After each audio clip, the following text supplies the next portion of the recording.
Chào mừng bạn đến với bán xe tăng 5 so với 5. Nhân dịp này, trong cuộc chiến quân đoàn của chúng ta, đến lượt chúng ta đối mặt với nam tước quân đoàn Nga GG. Để mở trận đấu này, tôi chọn Andriuka 36 Burn. Sự liên kết của nó có 4 xe tăng 4 sao. Và xe tăng mạnh nhất của nó là 14 5 sao tấc cấp 4. Tuy nhiên với chiến thắng của Arsenal, tôi có mọi thứ để vượt qua. Không vấn đề gì. Nắm bắt và phòng thủ thống trị. Chúng ta phải kiểm soát lĩnh vực này. Xe tăng thứ 2 của tôi. Kịch bản chính là cảng núi trong chế độ thống trị. Một bản đồ ủng hộ phong cách của chúng tôi. Nếu chúng ta biết cách định vị bản thân tốt, sẽ là chìa khóa để khai thác hết tiềm năng của bó. Tôi tiến hành thống trị Bravo.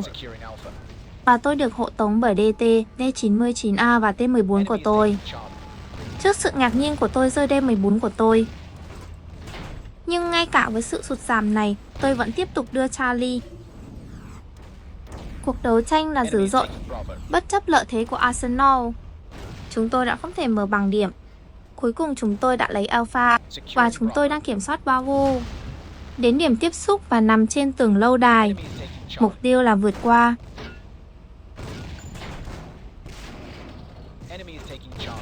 Quản lý để loại bỏ kẻ thù T14. Nhưng tôi đã mắc sai lầm khi không đi chơi. Trong thời gian cho khu vực ném bom và cuối cùng bị loại. Tôi hy vọng rằng khi tôi nhập lại, trò chơi để lại cho tôi một vị trí tốt. Tôi đã ở xa Point Charlie, nhưng tôi sẽ sử dụng nó để làm lợi thế của mình. Amboy. Nếu tôi tiến nhanh qua đúng lĩnh vực, chiến đấu tại điểm Bravo tăng cường mỗi giây. May mắn thay, chúng tôi mang những người chiến thắng cho kẻ thù. Chiến lược bị đình trệ và họ không tạo ra điểm. Tôi khiến họ hoàn toàn mất cảnh giác. Với sự hỗ trợ trên không của T14, cho thuê khu vực để bắn điểm. Charlie là không thể tránh khỏi. Tôi đã đến khu vực bắn như kế hoạch. Tôi khiến họ hoàn toàn mất cảnh giác. Với sự hỗ trợ trên không của T14, quét khu vực bắn điểm. Charlie không thể tránh khỏi. Tìm kiếm một vị trí quan trọng trên bản đồ. Ý tưởng không chỉ để đảm bảo Charlie Point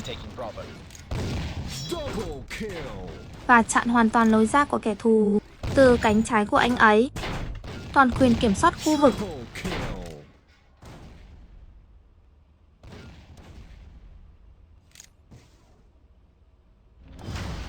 Thật là một công việc tuyệt vời mà toàn bộ phi đội của tôi đang làm. Sự phối hợp đã được.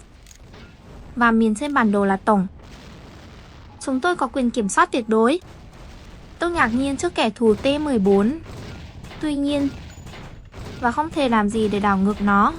Điều duy nhất còn lại là khởi động sự tuyệt vọng của nó. Giết cuối cùng.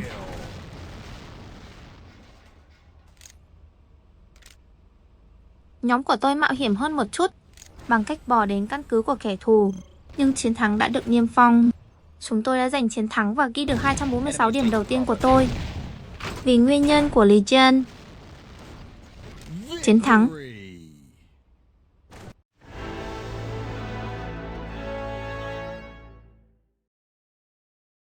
Phi đội của tôi ở cấp độ nào? Đã chơi một cách đáng kinh ngạc. Bắt đầu tăng T14. Làm việc nhóm thực sự mà không lãng phí thời gian. Chúng tôi sẽ chọn mục tiêu tiếp theo của chúng tôi. Khi chọn đối thủ, chiến thắng dễ dàng. Mục tiêu của tôi là vô hiệu hóa. Để dọn đường cho đồng nghiệp của tôi. Đó là tâm lý thực sự và chiến lược quân đoàn. Mục tiêu tiếp theo của tôi là K. Đó là Black Panther. Đó là sự liên kết có 275 sao, nhưng chỉ ở cấp độ 1. Tôi có một lợi thế rõ ràng để vượt qua nó, không có vấn đề. Cho trò chơi này, tôi chọn DT99 cho đơn vị của mình. Chúng ta đang trong một cuộc đấu tay đôi đến chết. Bên trong đèo. Vì vậy hãy kiểm soát trực tiếp. Cho phép tôi bảo vệ nó và ngăn không cho áo giáp nhẹ của nó có lợi cho kẻ thù với những điểm dễ dàng. Đây, quy tắc vàng là rình rập và tấn công từ trong bóng tối. Tôi di chuyển sang cánh trái của chúng tôi để lấy một vị trí quan trọng. Ý tưởng là ở ẩn trong bóng tối và kiểm soát từ tàng hình cả hai sự ra đi của đội đối lập. Tôi dự đoán sự nghiệp của mình bằng cách che lưng tôi và kết hợp hỏa lực của chúng tôi. Phạm vi bảo hiểm gấp đôi đã rất lớn. Chúng tôi sẽ giữ cho kẻ thù hoàn toàn vô hiệu hóa. Nó chỉ là 1 phút chiến đấu và lợi thế chúng tôi có được. Điều này cho thấy rằng kế hoạch, kết quả từ giây đầu tiên, đã đến lúc giữ một cái đầu lạnh. Chúng ta chỉ cần... Chiến thắng này nằm trong tay chúng ta.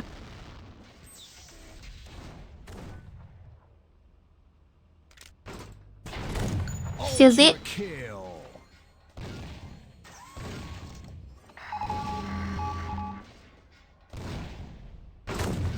Hung hăng.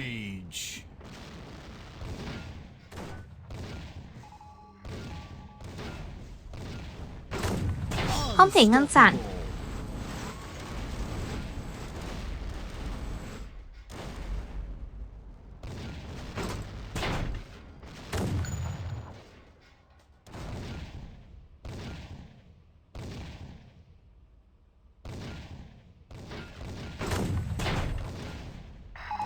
Hộ tống của tôi đã bị loại. Mặc dù anh ấy đã làm một công việc tuyệt vời, anh ấy đã rất lộ liễu, nhưng chiến thắng đã là của chúng ta. Nhiệm vụ đã hoàn thành. Chiến thắng vĩ đại này mang lại cho chúng ta điểm bổ sung cho nguyên nhân gia tộc. Chúng tôi duy trì chuỗi chiến thắng và chúng tôi chuẩn bị săn lùng đối thủ thứ 3 của mình. Mục tiêu tiếp theo của chúng tôi là Hốc Liệt. Mặc dù nó triển khai 2 xe tăng 5 sao hầu như không ở cấp 1. Vì vậy với hỏa lực của chúng tôi sẽ không gây ra bất kỳ vấn đề gì. Để vượt qua nó, đến lượt chúng ta chiến đấu trong một kim tự tháp trong chế độ trụ sở chính. Vì Mikera đã bị mòn. Sự lựa chọn hoàn hảo cho kịch bản này là M1 đến 2. Cấp 2. Thời gian để kiểm tra nó. Kế hoạch đơn giản và tích cực. Sử dụng tốc độ và lá chắn điện, phá vỡ phòng tuyến của kẻ thù để đưa tôi vào trung tâm trụ sở của họ và nắm lấy vị trí đó từ đó. Tôi sẽ chịu đựng trong thời gian. Nóng của tôi đảm bảo việc bảo vệ doanh trại của chúng tôi. Trụ sở của đối phương đang bị tấn công. Tôi tiếp xúc với đối thủ. Vì vậy tôi kích hoạt cương của mình ngay lập tức. Tôi đã vượt qua được Achun và bắt đầu rút lui, nhưng theo một cách khá bấp bênh. Thiết bị của tôi không giúp tôi nhiều trong việc kiểm soát lỗi vị trí nghiêm trọng. Tôi đã chịu sự thương xót của hỏa lực của kẻ thù và tôi sắp gục ngã. Tôi phải tìm kiếm bảo hiểm một cách tuyệt vọng và cứu chiếc xe tăng. Tôi đã xoay sở để đảm nhận các vị trí và tôi đã hồi phục. Chiến thắng của xe tăng sắp xảy ra và đối thủ vẫn chưa mở tỷ số của mình. Trụ sở của đối phương đang bị tấn công. Chiến thắng.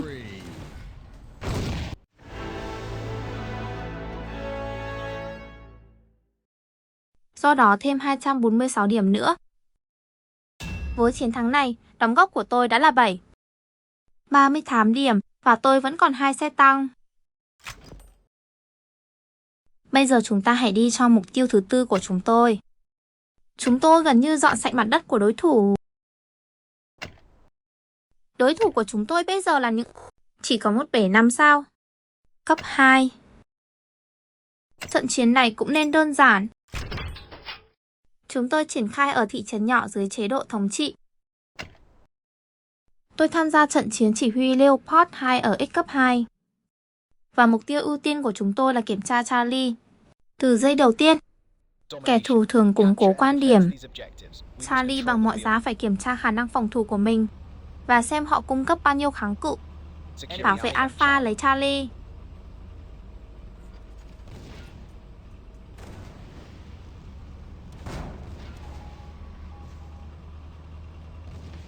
Bùng phát khi bắt đầu cuộc tấn công bằng súng cối. Mặc dù Charlie rõ ràng tăng phản công bằng súng cối, tôi phải rời khỏi vùng tác động hoặc tôi sẽ mất lợi thế về súng cối của mình. xe tăng Charlie và định vị mình trong khu vực tấn công.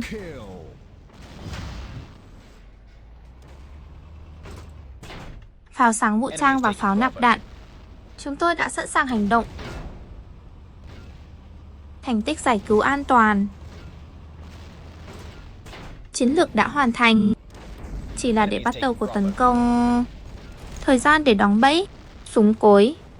Pháo sẵn sàng cắt đứt lối ra của đối thủ. Và kiểm soát an toàn Charlie. Thị trường đến từ hư không. Tôi tận dụng kim loại phế liệu làm vỏ bọc để bảo vệ Charlie Point. Đối mặt với kẻ thù, chỉ tăng 8 điểm và chúng tôi chỉ có Alpha. Nhưng cái bẫy đã đóng. Đã đến lúc giữ bình tĩnh và để chiến lược làm phần còn lại. Hung hăng.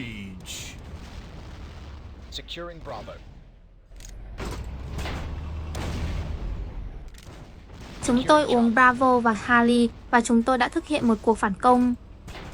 Đó là một vấn đề thận trọng để đưa Charlie. Không thể ngăn cản. Tôi phải phơi bày bản thân và điều đó thật rủi ro. Bởi vì tôi chẳng như tất cả các khẩu súng đối thủ. Bảo vệ anh trai. Mega Zip. Tôi phóng pháo sáng cuối cùng của mình. Và Charlie kém hơn 50% trong việc tạo điểm.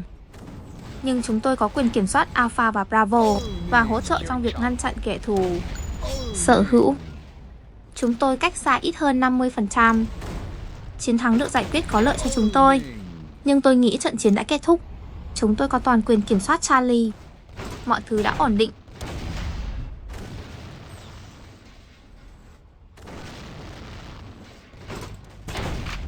Theo số lượng, 13 mạng đã được ghi lại.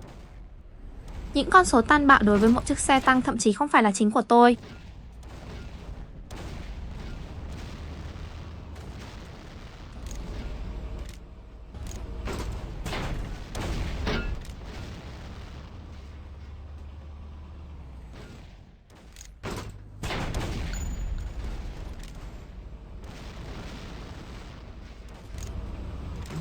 Người dùng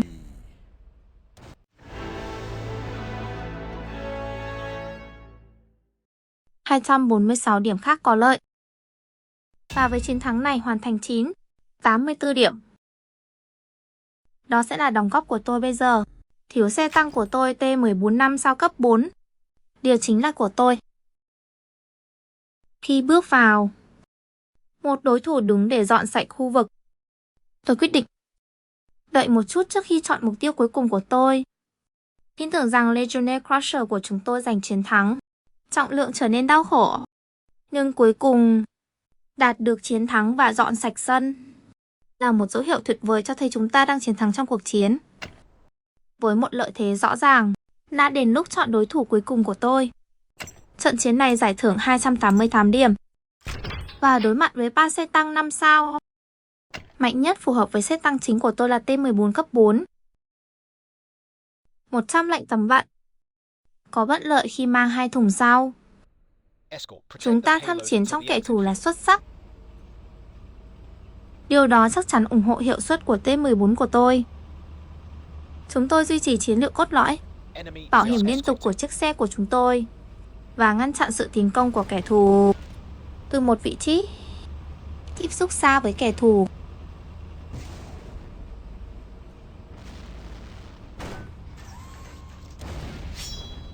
Và tôi thấy rằng hiệu suất thị trường. Tôi phải rất cẩn thận với anh ấy.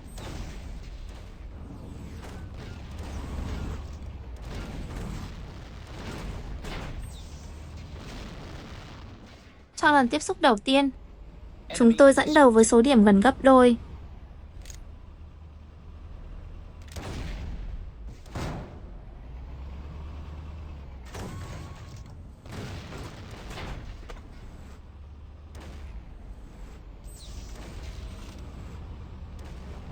Tôi tiến hành bảo vệ đội tiên phong để tránh những bất ngờ. Tôi tiếp tục làm chậm bước tiến của kẻ thù với những người bắn phá tùy ý.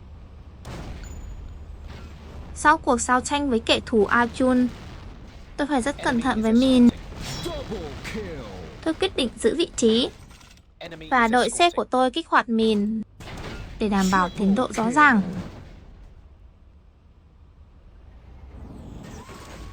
Hay, kích hoạt hiệu quả 1. Nhưng nên nhớ rằng có 3-3. Mặc dù sau cuộc đình công, tôi đã tìm cách kích nổ một cái trong xe tăng của mình. Là nửa cuộc đời. Hai là rất mạnh mẽ. Kẻ thù đang trốn thoát. Một lần nữa, Arjun hành quyết anh ta và lấp đầy con đường bằng mìn. Hung hăng. Đã đến lúc bắt đầu giao thức và dán tôi vào xe của tôi. Bất chấp sự chăm sóc của tôi kích hoạt Amina và tôi đang gặp nguy hiểm. Tôi phải có một lần nữa. Hãy cẩn thận vì lợi thế chỉ là 20. Kẻ thù chết tiệt T-14 cố gắng phục kích tôi.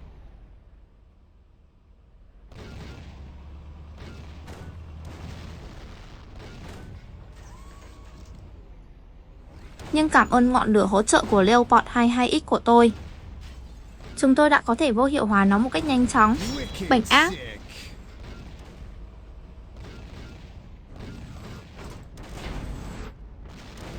Lợi thế đã là 30 điểm và chiến thắng sắp xảy ra.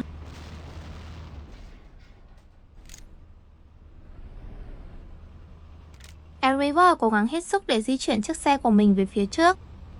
Nhưng con đường của chúng tôi bây giờ hoàn toàn rõ ràng.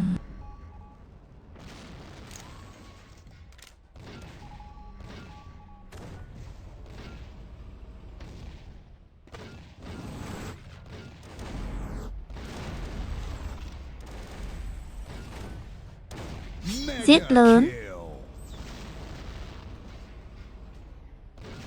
Chiến thắng.